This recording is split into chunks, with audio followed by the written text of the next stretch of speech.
हर हर महादेव। साथियों, निर्जला एकादशी के दिन चुपचाप गाय को एक विशेष भोजन खिला देना।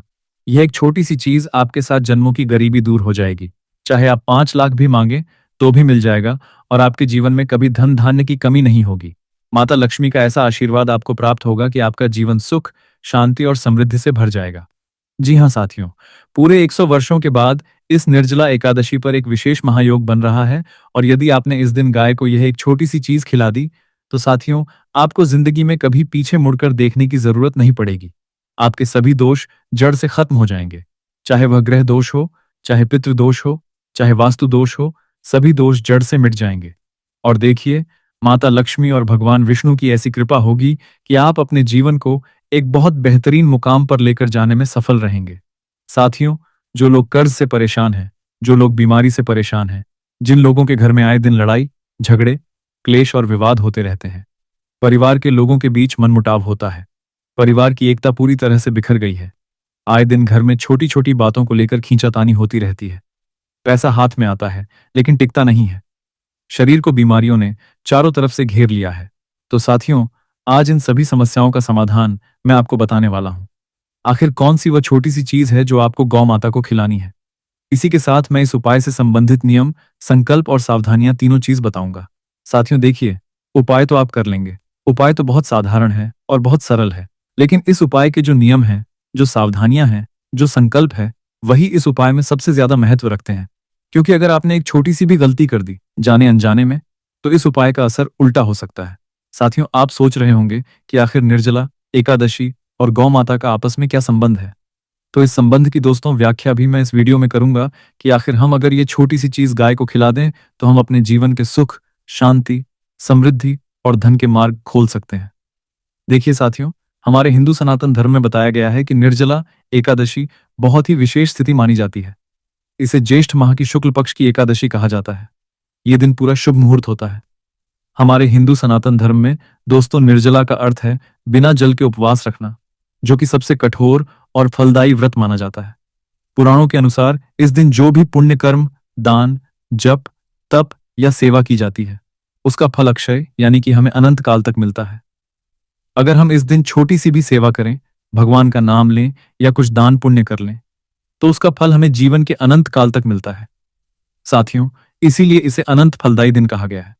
देखिए, आपको मैं बता देता हूं कि अगर आपने निर्जला एकादशी के दिन ये एक छोटी सी चीज गाय को खिला दी, तो साथियों, आपके 3 सबसे महत्वपूर्ण दोष, जिनसे आपके जीवन की हर खुशियां जुड़ी हुई हैं, धन, सुख, शांति, समृद्धि, वे प्रभावित होते हैं।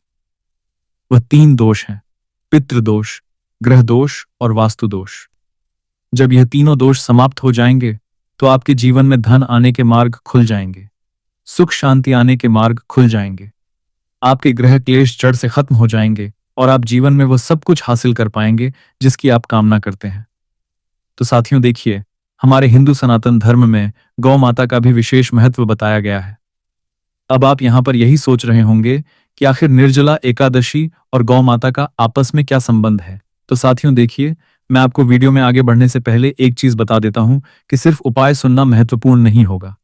उपाय के साथ साथ आपको सावधानियां, संकल्प और नियम, जो इस उपाय के सबसे प्रमुख पहलू हैं, उन्हें भी जानना पड़ेगा।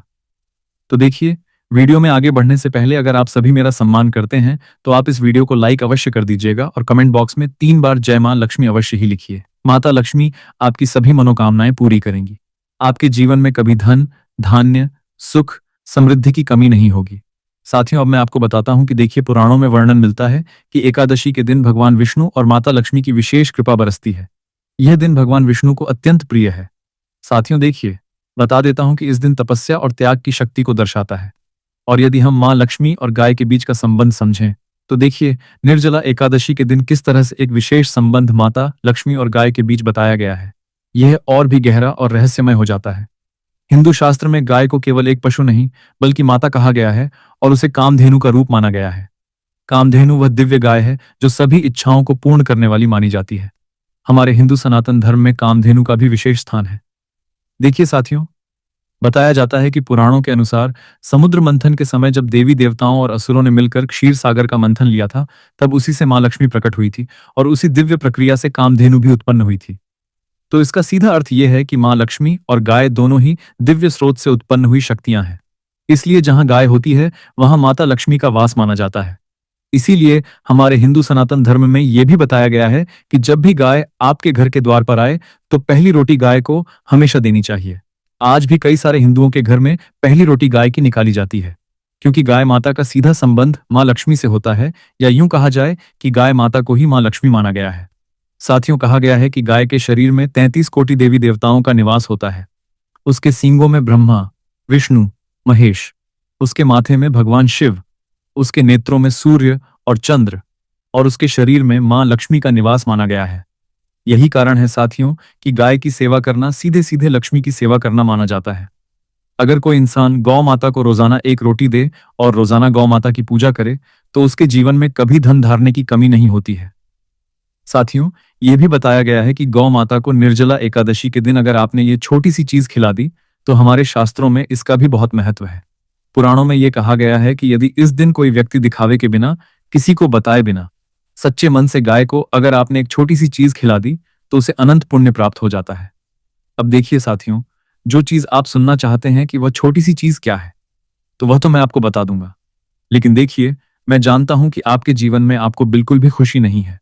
आप अपने घर के आसपास देखते हैं, आपके पड़ोसी नई गाड़ी, नया घर बंगला ले रहे हैं, तो आप भी सोचते हैं कि यार, मैं अपने जीवन में ऐसा मुकाम कब हासिल कर पाऊंगा। जब भी आपके घर में लड़ाई झगड़े कलेश होते हैं तो आप अंदर से पूरी तरह से टूट जाते हैं। आप सोचते हैं कि यार, ये मेरे घर में क्या हो रहा है, कभी सुख शांति समृद्धि बनी ही नहीं रहती है, आए दिन लड़ाई झगड़े कलेश होते हैं। कर्जा तुम्हारे सर पर इतना चढ़ गया है कि तुम उस कर्ज के तले पूरी तरह से दब गए हो, परेशान हो गए हो, पैसों की व्यवस्था ही नहीं हो पा रही है।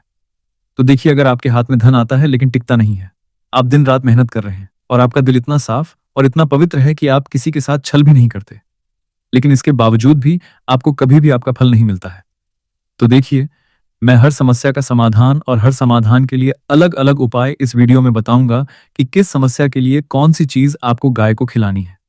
इसीलिए साथियों, इस वीडियो में अंत तक बने रहना। देखिए, कई सारे जातक हमें यह भी बताते हैं कि गुरुजी, मेरे विवाह में बहुत दिक्कतें आ रही हैं, मेरे विवाह के योग ही नहीं बन पा रहे हैं, विवाह के रिश्ते होते ठोते टूट जाते हैं। तो उसके लिए भी मैं एक विशेष उपाय बताऊंगा। कुछ महिलाएं ऐसी भी हैं जो संतान सुख के लिए पूरी तरह से तरस गई हैं, संतान सुख मिल ही नहीं पा रहा है, तो उसके लिए भी मैं एक अलग उपाय बताऊंगा। देखिए दोस्तों, आपको बिना किसी को दिखाए सच्चे मन से, सच्ची श्रद्धा से यह उपाय करना है। अब देखिए, बताया गया है कि दान अक्षय हो जाता है, यानी उसका फल कभी समाप्त नहीं होता। यह केवल सामान्य दान नहीं बल्कि गुप्त और अत्यंत प्रभावशाली उपाय माना गया है। तो ध्यान से सुनिए कि देखिए, चुपचाप गाय को भोजन कराते हैं तो उसमें अहंकार नहीं होता। कई सारे लोग जब उपाय करते हैं तो वीडियो बनाकर सोशल मीडिया पर अपलोड कर देते हैं, लोगों को बताते हैं कि अरे आज मैंने गाय को ये खिलाया, अरे आज मैंने गाय को वो खिलाया। आपको इस उपाय को करते वक्त ऐसा बिल्कुल नहीं करना है। देखिए, आपको इस दिन क्या करना है कि यदि आपके जीवन में पैसा नहीं आ रहा है, पैसों के लिए पूरा परिवार तरस गया है, पैसों की वजह से घर में आए दिन लड़ाई झगड़े और क्लेश हो रहे हैं, तो यह उपाय मैं धन वृद्धि के लिए बता रहा हूं। पहला उपाय, आपको क्या करना है कि अगर पैसों के लिए परेशान हो गए हैं तो हरा चारा, गुड़, रोटी, आटा या कोई भी शुद्ध भोजन खिलाना विशेष फलदायी माना गया है। देखिए, आपको क्या करना है कि अगर आपके जीवन में धन बढ़ाने की कमी है तो आप इन पांचों चीजों में से कोई भी एक चीज चुपचाप गाय को खिला दें और गाय के सिर पर हाथ रखकर अपनी मनोकामना पूरी करें। अब साथियों देखिए, आपको बताता हूं कि इस दिन गाय को भोजन कराने से कंगाली, गरीबी और आर्थिक संकट दूर होते हैं। अब बात करते हैं कर्ज, बीमारी और गृह क्लेश की। साथियों देखिए, आज के समय में ऐसा कोई घर नहीं होगा जिस घर में बीमारी नहीं है, कोई ऐसा घर नहीं होगा जिस घर में क्लेश नहीं होते, कोई ऐसा व्यक्ति नहीं होगा जिसके सिर पर कर्जा ना हो। ये तीन चीजें आज के समय में बहुत तेजी से इंसान को घेर रही हैं। तो इन तीनों चीजों को देखिए, मैं दूर करने का उपाय बता रहा हूं। पुराणों के अनुसार जीवन में आने वाली अधिकांश समस्याएं हमारे कर्मों, हमारे ग्रहों और पितृदोष से जुड़ी होती हैं। जब पितृदोष होता है तो संतान सुख नहीं मिल पाता है, ग्रह दोष होता है तो विवाह में दिक्कतें आती हैं, विवाह के योग नहीं बन पाते हैं, और जब हमारे कर्म अच्छे नहीं होते हैं तो हमारे कर्म ही हमारे जीवन में बुरे फल हमें प्रदान करते हैं। तो जब हम निर्जला एकादशी के दिन गाय की सेवा करते हैं तो ये एक प्रकार का सर्वदोष नाशक उपाय बन जाता है। अब साथियों देखिए, आपको मैं बता देता हूं कि गाय एक ऊर्जा का स्रोत मानी जाती है जो हमारे जीवन के दोषों को भोजन के रूप में हर लेती है। तो अब जो मैं छोटी सी आपको चीज दूसरे नंबर पर बताने जा रहा हूं, वो चीज बहुत खास है। कर्ज से परेशान है, ग्रह दोष है, घर में लड़ाई झगड़े और क्लेश होते हैं, तो ये एक चीज खिला देना बता रहा हूं। ध्यान से सुन लेना। अगर नहीं हो तो एक पेन से कागज पर लिख लेना। दूसरा उपाय, देखिए साथियों, सबसे पहले आपको अपने घर में जो रोटी बनती है वो रोटी लेनी है। उस पर एक चुटकी आपको हल्दी लगानी है और उसके ऊपर गुड़ का एक टुकड़ा रख लेना है। अब देखिए, ये तीनों चीजें आपके जीवन से कर्ज, गृह क्लेश और गृह दोष कैसे दूर करेगी, उसका मैं आपको उपाय बताता हूं। अब देखिए, जो गुप्त चीज बनती है वो ये है कि गाय को खिलाने से पहले अपने कर्ज, क्लेश या परेशानी को स्पष्ट याद करो। उसके बाद बिना किसी को बताए, बिना फोटो वीडियो बनाए, शांत मन से गाय को आपको ये रोटी के 3 टुकड़े खिलाने हैं। जब आप एक रोटी लें तो उस रोटी के ऊपर एक छोटी सी हल्दी की गांठ भी आप रख सकते हैं। और हल्दी की गांठ नहीं है तो एक चुटकी हल्दी रख दीजिए, गुड़ रख दीजिए। उस रोटी के 3 टुकड़े करिए। देखिए, हर टुकड़ा देते समय मन ही मन बोले। पहला टुकड़ा देते समय बोले, मेरे जीवन की जो रुकावटें हैं वह रुकावटें दूर हों। दूसरा टुकड़ा देते समय बोले, कर्ज और आर्थिक दबाव कम हो। तीसरा टुकड़ा देते समय बोले, घर में शांति और स्थिरता आए। देखिए, गुड़ जो होता है वह रिश्तों में, जीवन में मिठास भरता है। हल्दी शुद्धि और शुभता का प्रतीक होता है। और 3 टुकड़े शरीर, मन और भाग्य तीनों स्तर पर संतुलन लाते हैं। तो देखिए, यह उपाय मानसिक शांति और पॉजिटिव सोच देगा, जिससे तुम बेहतर फैसला ले पाओगे। अब साथियों, देखिए, जो तीसरी चीज है कि जो महिलाएं संतान सुख के लिए तरस रही हैं, पति पत्नी के बीच आए दिन लड़ाई झगड़े और कलेश होते हैं, दाम्पत्य जीवन सुखमय नहीं है, घर में कोई ना कोई व्यक्ति हमेशा बीमार रहता है, तो उनके लिए एक अंतिम छोटा सा उपाय मैं बता रहा हूं। ध्यान से सुन लेना। तीसरा उपाय, अब देखिए साथियों, जो महिलाएं संतान सुख के लिए तरस रही हैं, जो घर बीमारी और दुख के तले दबा हुआ है, जिन घरों में आए दिन लड़ाई झगड़े और क्लेश होते रहते हैं, तो ध्यान से सुनिए। संतान सुख की जो कामना महिलाएं कर रही हैं, उन्हें निर्जला एकादशी के दिन गाय को क्या खिलाना चाहिए? ध्यान से सुनिएगा। रात भर भिगोया हुआ चना। आपको क्या करना है कि निर्जला एकादशी के एक दिन पहले रात को चने भिगो लेने हैं और उस भीगे हुए चने को गौ माता को खिलाना है। देखिए, यह शक्ति और प्रजनन क्षमता का प्रतीक माना जाता है। जी हाँ, खासकर संतान सुख के लिए इसे जोड़ा जाता है, क्योंकि जो महिलाएं चना गौ माता को खिलाती हैं तो गौ माता उसकी संतान सुख की समस्या को दूर करती है। अब साथियों, इसी के साथ देखिए, कई सारे लोग ऐसे होते हैं जो गौ माता को हमेशा मारते हैं, कभी झूठा पानी डाल देते हैं, कभी गौ माता घर के दरवाजे पर आती है तो उन्हें डंडे से मारकर भगा देते हैं। तो ऐसी चीजें आप मत करना। मेरा उनसे हाथ जोड़कर एक निवेदन है, क्योंकि गौ माता तो हमारी मां है। अगर हम गौ माता के ऊपर इस तरह की क्रियाएं करेंगे तो फिर गौ माता हमसे कैसे प्रसन्न होगी? इसीलिए साथियों, आपको ध्यान रखना है कि गौ माता के सम्मान में आपको कोई भी कमी, खासकर इस दिन, नहीं होने देना है। अब देखिए, आपको ध्यान रखना है कि जब आप यह उपाय करें, सबसे पहले अपना मन पवित्र रखें और अपना शरीर पवित्र रखें और अपनी आत्मा शुद्ध रखें। क्योंकि अगर आप ये तीनों नियम याद में रखकर उपाय करेंगे तो इस उपाय का फल आपको दुगना तिगना होकर मिलेगा। साथियों, यदि आपके मन में कोई सवाल है जो आप हमसे पूछना चाहते हैं, आपके जीवन में कोई समस्याएं हैं जो आप हमें बताना चाहते हैं और उसका समाधान प्राप्त करना चाहते हैं, तो कमेंट बॉक्स में आप बेझिझक अपनी समस्या जरूर लिखकर हमें बताएं। हम आपकी सभी समस्याओं का समाधान करेंगे, आपके जीवन के हर एक दुखों को दूर करेंगे। और साथियों, अगर आपने हमारे चैनल को अभी तक सब्सक्राइब नहीं किया है तो आप सभी हमारे चैनल को सब्सक्राइब करके हमसे अभी जुड़ जाइएगा। देखिए, इस चैनल पर आपको हर उपाय बहुत बारीकी से उस शास्त्र के आधार पर बताया जाता है।